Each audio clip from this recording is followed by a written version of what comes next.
মুসলমান ভাইয়ের বুকে গুলি মানে আমার বুকে গুলি, আমার মুসলমান ভাইয়ের সন্তানকে হত্যা মানে আমার সন্তানকে হত্যা। সুতরাং আমার সন্তানকে রক্ষা করার জন্য যদি জীবন দিতে হয়, জীবন দেওয়ার জন্য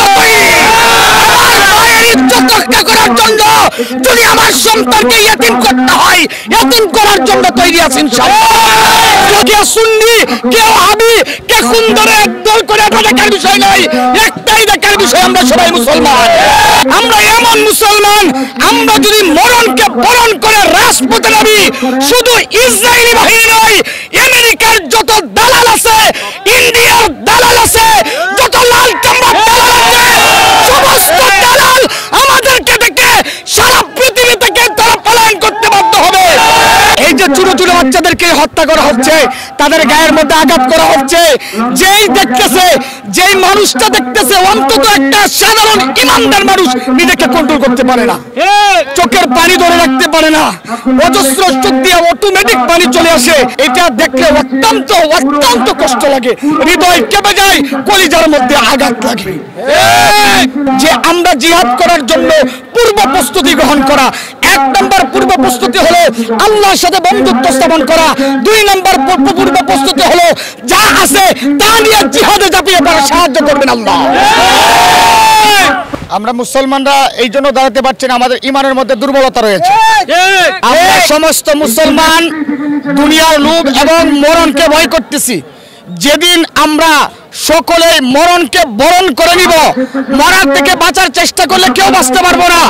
সকলে যখন মরার জন্য প্রস্তুতি নিয়ে রাজপথে নামবো, শুধু আমাদের ফিলিস্তিন টার্গেট নয়, সারা পৃথিবীর যত ইহুদি আছে, সমস্ত ইহুদিরা আমাদের দিকে ভয় পাবে ইনশাআল্লাহ। আমরা এমন মুসলমান, আমরা এমন মুসলমান, আমরা যদি মরণকে বরণ করে রাজপথে নামি, শুধু ইসরায়েলি বাহিনী নয়, আমেরিকার যত দালাল আছে, ইন্ডিয়ার দালাল আছে, যত লাল চামড়ার দালাল আছে, সমস্ত দালাল আমাদেরকে দেখে সারা পৃথিবী থেকে তারা পলায়ন করতে বাধ্য হবে। আমরা দেখিয়ে দিয়েছি, আমরা বাংলাদেশ থেকেও দেখিয়ে দিয়েছি, ইহুদের দালালদেরকে আমরা প্রতিহত করেছি বাংলাদেশ থেকে। আমরা বাংলাদেশ থেকে স্বৈরাচারদেরকে আন্দোলনের মাধ্যমে প্রতিহত করেছি। আমরা চাই সমস্ত মুসলমান এক হতে, হাতে হাত রাখতে, কাঁধে কাঁধ রাখতে, কে সুন্নি, কে ওয়াহাবি, কে কোন ধরে একদল করে এটা দেখার বিষয় নাই, একটাই দেখার বিষয় আমরা সবাই মুসলমান। হাতে হাত রাখবো, কাঁধে কাঁধ রাখবো, সারা বিশ্বের ইহুদিদেরকে আমরা জানাই দিতে চাই, আমরা মুসলমান, আমরা মুসলমান, আমরা মুসলমান। সুতরাং আমরা গাজাবাসীদের পাশে আছি, আমরা গাজাবাসীদের পাশে থাকবো, আমরা সারা পৃথিবীর মুসলমানবাসীদের পাশে আছি, ভবিষ্যতে থাকবো। আল্লাহর রাসূল বলেছেন, সারা পৃথিবীর মানুষ, সারা পৃথিবীর মুসলমান একটা দেহ একটা প্রাণ। আজ আমার মধ্যে আঘাত হচ্ছে, আমার মুসলমান ভাইয়ের গায়ে আঘাত হচ্ছে মানে আমার গায়ে আঘাত হচ্ছে। আমার মুসলমান ভাইয়ের বুকে গুলি মানে আমার বুকে গুলি, আমার মুসলমান ভাইয়ের সন্তানকে হত্যা মানে আমার সন্তানকে হত্যা। সুতরাং আমার সন্তানকে রক্ষা করার জন্য যদি জীবন দিতে হয়, জীবন দেওয়ার জন্য তৈরি। আমার ভাইয়ের ইজ্জত রক্ষা করার জন্য যদি আমার সন্তানকে ইয়েতিম করতে হয়, ইয়েতিম করার জন্য তৈরি আছি ইনশাআল্লাহ। যদি এই বাংলাদেশের সরকারকে জানিয়ে দিতে চাই, আপনি আমাদেরকে সর্বাধিক সহযোগিতা করুন, ফিলিস্তিনের মুসলমানদের পাশে দাঁড়ানোর জন্য আমরা জীবন দিয়ে, অর্থ দিয়ে সর্বাধিক সহযোগিতা করে আমরা ফিলিস্তিনি মুসলমানের পাশে দাঁড়াবো। এই যে ছোট ছোট বাচ্চাদেরকে হত্যা করা হচ্ছে, তাদের গায়ের মধ্যে আঘাত করা হচ্ছে, যেই দেখতেছে, যেই মানুষটা দেখতেছে, অন্তত একটা সাধারণ ইমানদার মানুষ নিজেকে কন্ট্রোল করতে পারে না, চোখের পানি ধরে রাখতে পারে না, অজস্র চোখ দিয়ে অটোমেটিক পানি চলে আসে, হৃদয় ব্যথিত হয়। কেন? আমার ছোট বাচ্চারা।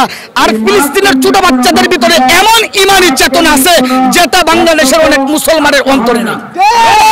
বাচ্চাদের যা আছে, ছোট বাচ্চাদেরকে যেভাবে হত্যা করা হচ্ছে, এটা দেখলে অত্যন্ত অত্যন্ত কষ্ট লাগে, হৃদয় কেঁপে যায়, কলিজার মধ্যে আঘাত লাগে।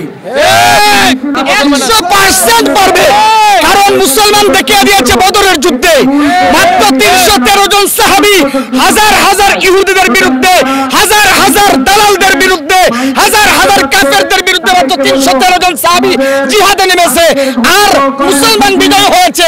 এখন আমাদের প্রয়োজন যে আমরা জিহাদ করার জন্য পূর্ব প্রস্তুতি গ্রহণ করা। 1 নম্বর পূর্ব প্রস্তুতি হলো আল্লাহর সাথে বন্ধুত্ব স্থাপন করা।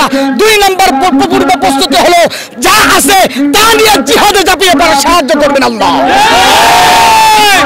পরিশেষে আমরা ইসরায়েলকে শুধু টার্গেট করে বলতে চাই না, সারা পৃথিবীর ইহুদিদেরকে বলতে চাই, তোমরা এখনো সময় আছে মুসলমানদের উপর অত্যাচার করা বন্ধ করো, আর না হলে সারা পৃথিবীর 200 কোটি মুসলমান এক হবে, তোমাদেরকে পৃথিবী থেকে নিশ্চিহ্ন করে দিবে, ধ্বংস করে দিবে।